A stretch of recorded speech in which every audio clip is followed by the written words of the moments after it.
Olá, professores e professoras, estamos aqui hoje para falar sobre a coleção Viver Aprender, que tem de saída uma grande vantagem sobre muitas outras propostas.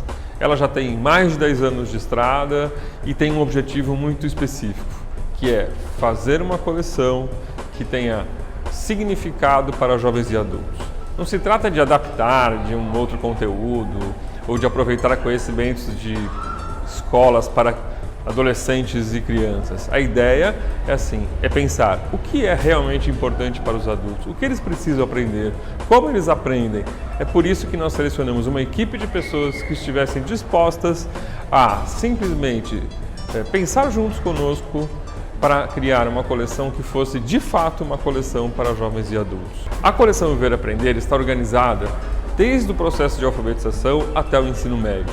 Um total de 11 volumes em que nós oferecemos a possibilidade de uma pessoa se alfabetizar, ter um material de apoio pós-alfabetização e depois ter a possibilidade de avançar nos seus estudos até a conclusão da educação básica. Que ele possa eventualmente, quem sabe, até ir para a universidade, para que ele possa pensar no mercado de trabalho, para que ele possa, de fato, como cidadão, ter avanços significativos na sua vida pessoal.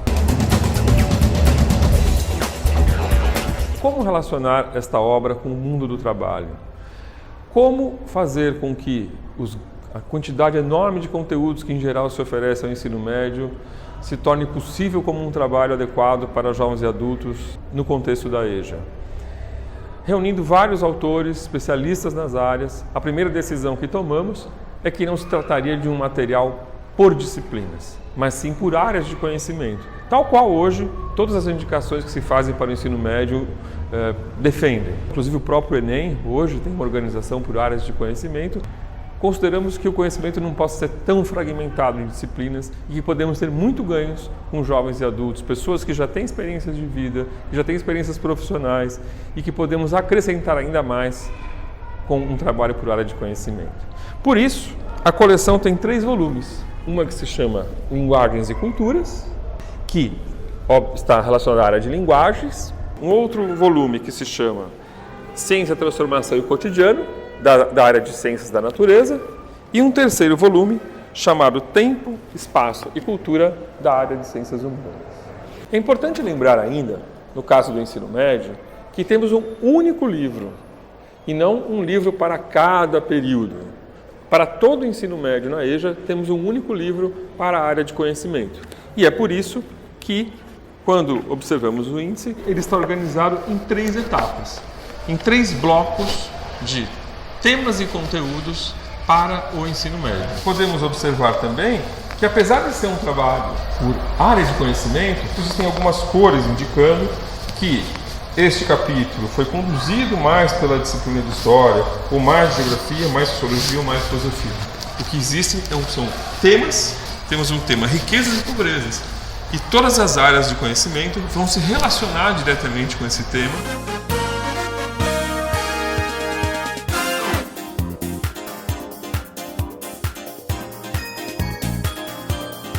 Tivemos a preocupação também em fazer links, por exemplo, com a possibilidade de escolha profissional.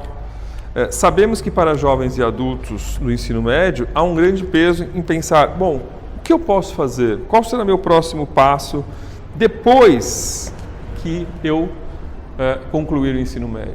Por isso, nós criamos uma seção aqui, Orientação para o Trabalho.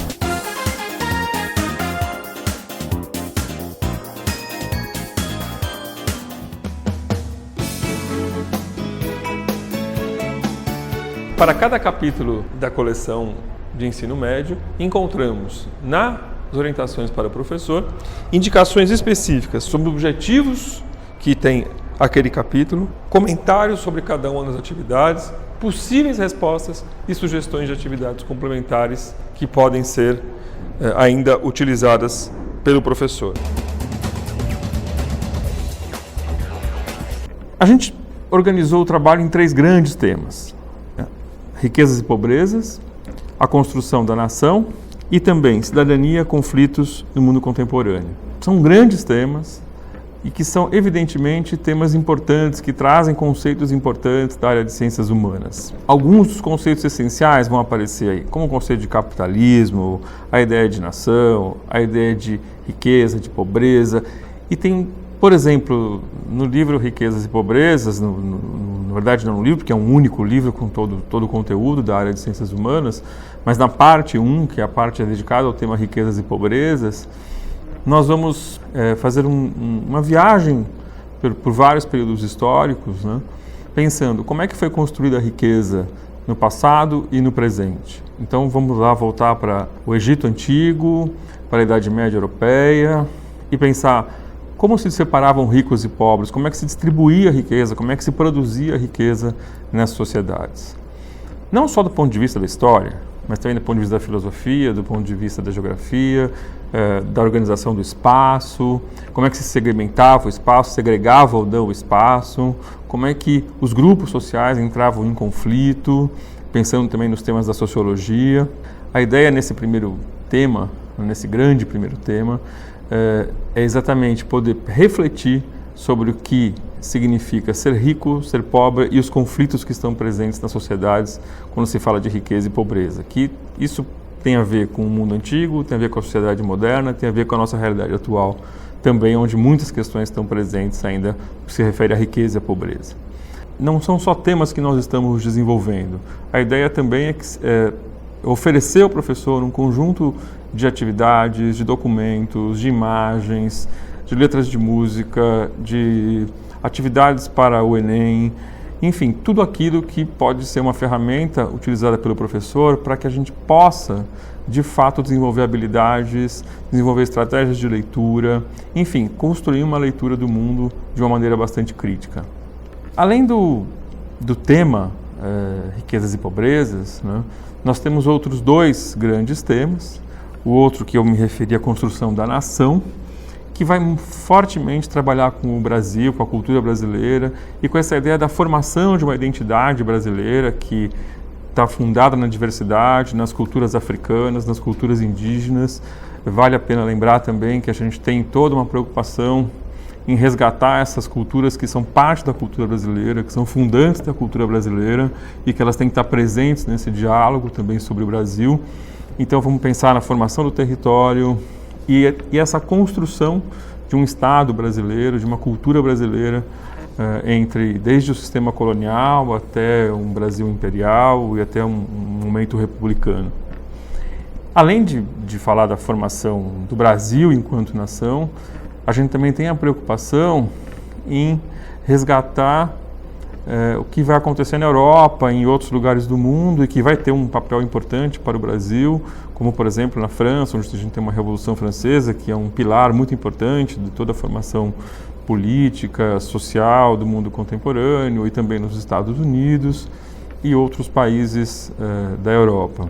Por último, o nosso terceiro tema fundamental vai estar muito próximo das questões do século XX e do tema da cidadania, começando pelas grandes guerras mundiais e depois tratando dos problemas, das questões da América Latina, das ditaduras, a crítica ao capitalismo e a defesa do socialismo no século XX e a própria compreensão do que a gente pode chamar de cidadania nos dias atuais, do ponto de vista da sociologia, da filosofia, da história, pensar o que significa ser um cidadão no contexto em que a gente vive.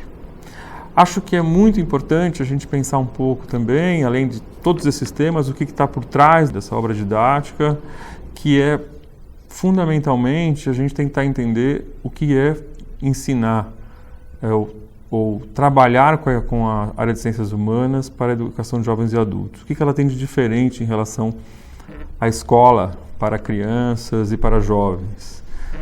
Nós entendemos que existe uma necessidade muito grande de que esse conhecimento que se aprende na escola, na EJA, ele seja um conhecimento que tem uma função na prática social do sujeito.